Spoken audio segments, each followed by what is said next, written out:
Hi అండి. Welcome to అమోఘం by Aparna. ఈరోజు మనం సన్నకార పూస ఎలా చేసుకోవాలో చూద్దామండి. నేను మిక్సీ జార్లోకి 1 కప్పు బియ్యం పిండి యాడ్ చేసుకున్నానండి.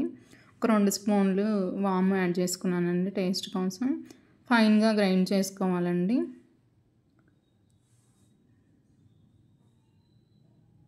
నెక్స్ట్ నేను పిండి కలుపుకోవడానికి ఒక ప్యాన్ తీసుకున్నానండి. అందులో గ్రైండ్ చేసుకున్న పిండిని కూడా యాడ్ చేశాను.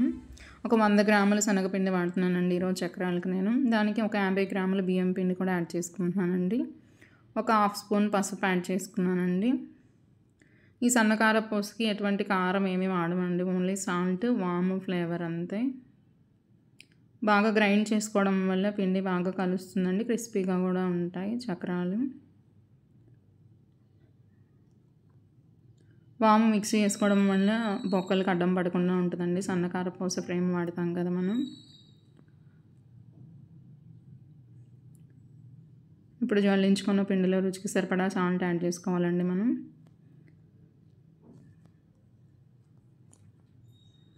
సాల్ట్ సరిపడా వేసుకున్నాక కొంచెం కొంచెంగా వాటర్ వేసుకుంటూ కలుపుకోవాలండి.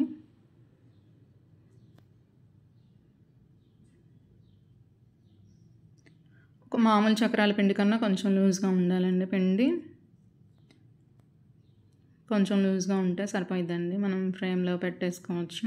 నేను సన్న చక్రాల పూస ఫ్రేమ్ వాడుతున్నానండి ఈరోజు. గన్ను యూజ్ చేస్తున్నాను నేను చక్రాలు చేయడానికి. కొంచెం లూజ్ చేసుకొని తడి చేసుకుంటూ పెట్టుకోవాలి. లూజ్గా ఉండాలి పిండి కొంచెం. మీరు చూడవచ్చు నేను చేసింది ఇక్కడ. గన్ను లోడ్ చేసుకోవాలండి.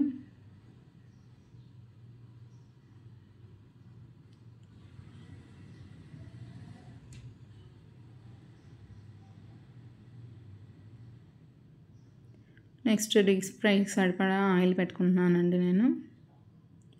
కాగిందండి. రౌండ్గా వేసుకోవడమే అండి సేవ్ లాగా. స్లో ఫ్లేమ్లో ఉడికించుకుంటే క్రిస్పీగా బాగుంటాయండి.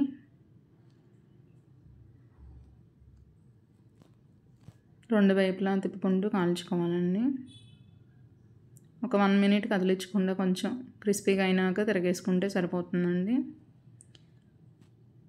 సన్నకార పూస రెడీ అండి. ప్లీజ్ ఫాలో అమోఘం by Aparna. Like, share, subscribe. Thank you for watching us అండి.